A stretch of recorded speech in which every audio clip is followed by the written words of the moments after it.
تو اچھی چیزیں حاصل کر چکا، اسی طرح لازر بری چیزیں۔ اب وہ تسلی پا رہا ہے اور تو تڑپتا ہے۔ آج کی انجیل مقدس بمطابق مقدس لوکا اس کے 16ویں باب کی 19ویں سے 31ویں آیات مقدسہ میں سے سنیں گے۔ ایک دولت مند آدمی تھا جو ارغوانی اور مہین کپڑے پہنتا اور ہر روز عیش و عشرت کرتا تھا، اور لازر نامی ناسوروں سے بھرا ہوا ایک بھکاری اس کے دروازے پر پڑا ہوا تھا، اور اسے آرزو تھی کہ میں ان ٹکڑوں سے پیٹ بھروں جو اس دولت مند کی میز پر سے گرتے ہیں، بلکہ کتے بھی آ کر اس کے ناسور چاٹتے تھے۔ اور ایسا ہوا کہ وہ بھکاری مر گیا اور فرشتوں نے اسے لے جا کر ابراہیم کی گود میں پہنچا دیا، اور وہ دولت مند بھی مرا اور دفنایا گیا۔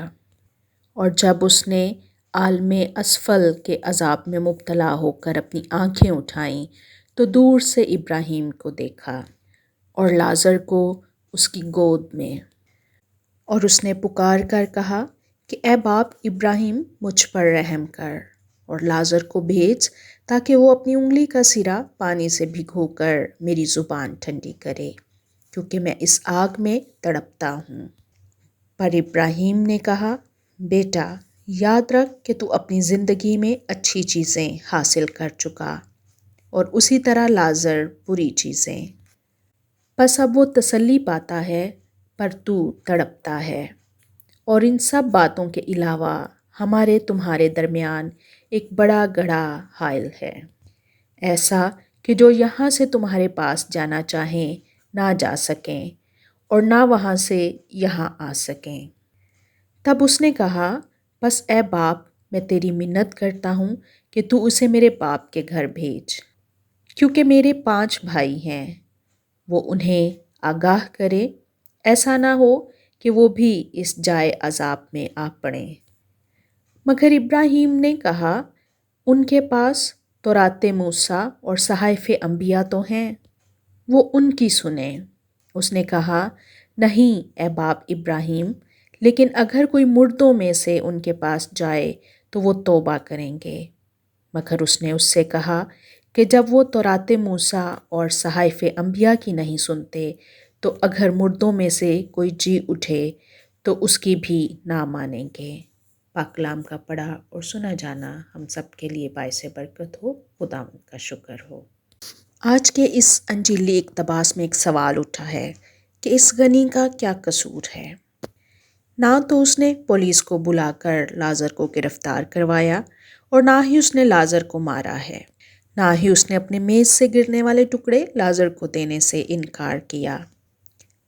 اس غنی و امیر آدمی کا قصور یہ ہے کہ اس نے لازر غریب کو نظر انداز کیا، اس کی موجودگی کو محسوس ہی نہیں کیا۔ اس کا گناہ یہ نہیں کہ اس نے لازر کو کچھ دیا نہیں، بلکہ اس کا گناہ یہ ہے کہ اس نے اپنے سامنے رہنے والے انسان کی ضرورت کو نہ جانا۔ یسوع مسیح کا فرمان ہے، اگر تم نے ان چھوٹوں میں سے کسی کے ساتھ کیا تو میرے ساتھ ہی کیا۔ یہ ایک اچھی روحانی مشق ہے کہ انسان اپنے آپ کو دیکھ سکتا ہے کہ اپنے ارد گرد کے لوگوں سے میرا تعلق ہے، کیونکہ ہم انسانی معاشرے میں رہتے ہوئے ایک دوسرے کے ضرورت مند ہیں۔ اکیلا انسان ایک جرائد کی طرح ہے جو سماج میں نہیں رہ سکتا۔ دنیا کی بہت سی انسانی آبادی غریبی کی سطح سے نیچے گر رہی ہے، اور المیہ یہ ہے، ہر روز اس میں اضافہ ہوتا جا رہا ہے۔ ہمارے اپنے وطن میں ہر دن ہزاروں لوگ مختلف اوقات میں اور مختلف وجوہات کی بنا پر مر رہے ہیں۔ ان میں سے اکثر سے ہم بھی واقف نہیں ہوں گے، اور کچھ کو ہم نظر انداز بھی کر رہے ہوں گے۔ پر کیوں؟ اس سارے ماحول میں یہ بھی ایک حقیقت ہے کہ بعض اوقات ہم اپنے پالتو جانوروں اور پودوں کی غریبوں سے زیادہ دیکھ بھال کرتے ہیں اور کرواتے ہیں۔ مبارک ہے وہ آدمی جو شریروں کی صلاح پر نہیں چلتا اور خطا کاروں کی راہ میں قدم نہیں رکھتا، اور نہ ٹھٹھا بازوں کی مجلس ہی میں بیٹھتا ہے، بلکہ جس کی مسرت خداوند کی شریعت میں ہے، اور جو دن رات اسی کی شریعت پر دھیان لگاتا ہے۔ وہ اس درخت کی مانند ہے جو پانی کی نہروں کے پاس لگایا گیا ہے، جو اپنے وقت پر پھل دیتا ہے، جس کے پتے نہیں مرجھاتے۔ جو کچھ وہ کرتا ہے کامیاب ہوتا ہے، کیونکہ خداوند صادقوں کی راہ پہچانتا ہے، پر شریروں کی راہ نابود ہو جائے گی۔ آمین۔